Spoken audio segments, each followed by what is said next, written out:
हमने ऐसा सुना है सियासी गलियारों में कि जब जब जनता बहस करती है तो चुनाव के दौर में मुद्दे उभर कर सामने आ जाते हैं। और फिलहाल हम भी सांवेर के एक ऐसे ही चाय वाले भैया की दुकान पर मौजूद हैं जहां चाय से ज़्यादा कॉफ़ी मशहूर है। और हमारे साथ कई ग्रामीण ऐसे चेहरे हैं जो कि सामाजिक क्षेत्र में लगातार सक्रिय भी हैं और चुनाव की तासीर को बेहतर ढंग से समझते हैं। आइए ज़रा उनसे बहस ऑन द स्पॉट करते हैं और जानने समझने की कोशिश करते हैं कि सांवेर में आखिर मुद्दों के आधार पर ये चुनाव है या ये चुनाव है चेहरों का चुनाव।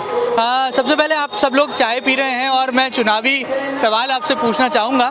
सांवेर के बारे में कहा गया कि यहाँ की जनता जो है वो बड़ी विचित्र है, वो जब भी फैसला सुनाती है तो कंफ्यूज कर देती है। आपको क्या लगता है? ऐसा कुछ नहीं है। सांवेर की जनता विकास को पहचानती है।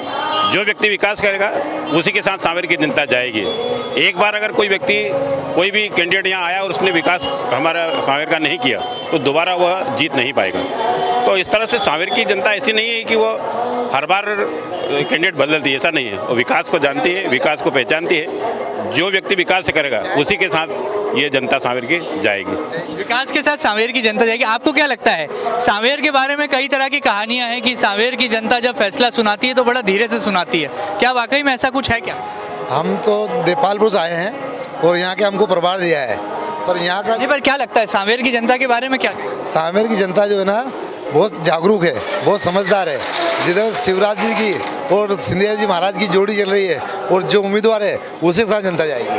आपको क्या लगता है किस तरह से मुद्दे किन मुद्दों पे आपको लगता है कि चुनाव हो रहा है? किसानों के मुद्दे पे, किसानों के साथ में जो कमलनाथ जी ने धोखा करा, जैसे उनने बोला था कि 2 लाख रुपए हम देंगे और जो है उनने 2 लाख रुपए दिए नहीं।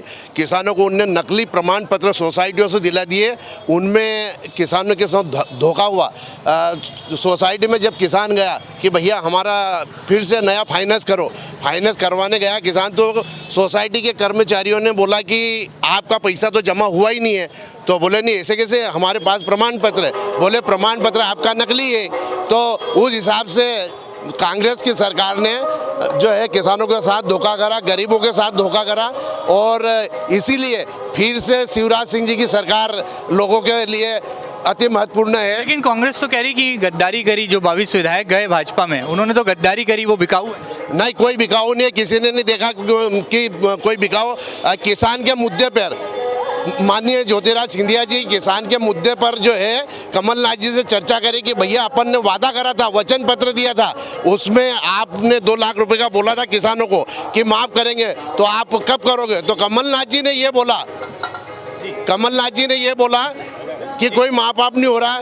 तो उनने बोला, सिंधिया जी ने बोला कि हम सड़क पे उतर, तो कमलनाथ जी ने बोला कि आप सड़क पे उतर जाइए। इसलिए जो है सिंधिया जी ने कमलनाथ जी का साथ छोड़ा और भारतीय जनता पार्टी शिवराज सिंह जी की सरकार बनाई।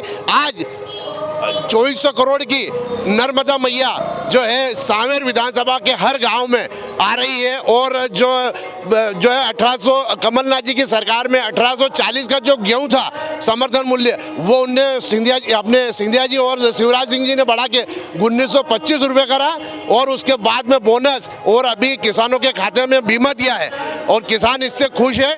और इस बार बहुत ही भारी मतों से आदरणीय श्री तुलसीराम जी सिलावट को भारी मतों से विजय मनाएंगे। और भी कुछ है, आपको क्या लगता है सांवेर में किन मुद्दों पे चुनाव हो रहा है? ये चेहरों का चुनाव है या मुद्दों पर चुनाव? वैसे ये चेहरों का चुनाव तो नहीं कह सकती, मुद्दों का चुनाव है। जिस प्रकार किसानों को एक के साथ धोखा हुआ है और किसान इतना परेशान है कि उसको उसका मूल्य तक भी नहीं मिल पाता है। जिस हिसाब से वो खेती करता है उस हिसाब से उसका मूल्य भी नहीं मिला। समर्थन मूल्य के बाद भी ये कमलनाथ सरकार ने जिस प्रकार किसानों के साथ धोखा दिया है, उस धोखे को देखते हुए यहाँ की जनता बहुत जागरूक है और वो तुलसी भैया का सीधा चेहरा और एक सौम्य स्वभाव देख करके इतनी खुश है कि लोग तो कह रहे हैं कि साधु और शैतान का। साधु और शैतान का सुना है तो देखो ये तो नहीं कह सकते कौन साधु और कौन शैतान है, ठीक है? ये तो शैतान स्वयं आपके सामने खुद ब खुद बाहर हो जाएगा। आपको क्या लगता है कि सांवेर की जनता जागरूक है और सही फैसला? सांवेर की जनता जागरूक भी है और राष्ट्रवाद के साथ अब आ गई है जनता। उम्मीदवार भी राष्ट्रवाद के साथ आ गया है तो जनता भी राष्ट्रवाद के साथ आ गई है। और थोड़ी देर पहले आपने जो जिक्र किया साधु और शैतान वाला, तो शैतान तो आपके मीडिया के माध्यम से खुद ही आ गए थे सामने कि हम शैतान हैं, हम शिकायत करवा रहे, बोले हम शैतान हैं। तो साधु कौन है और शैतान कौन है ये भी स्पष्टीकरण हो गया।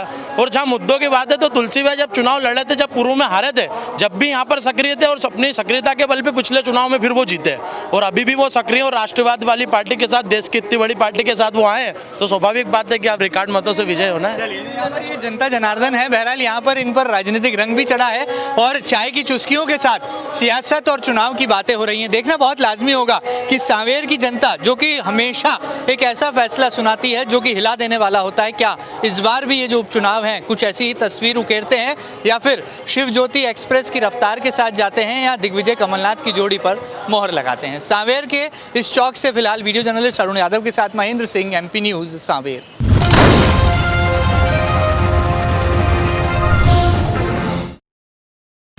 एमपी की नब्ज, एमपी का हाल, मध्य प्रदेश की हर खबर एमपी न्यूज टीवी के साथ। लगातार खबरों के लिए सब्सक्राइब करें हमारा YouTube channel MP news TV.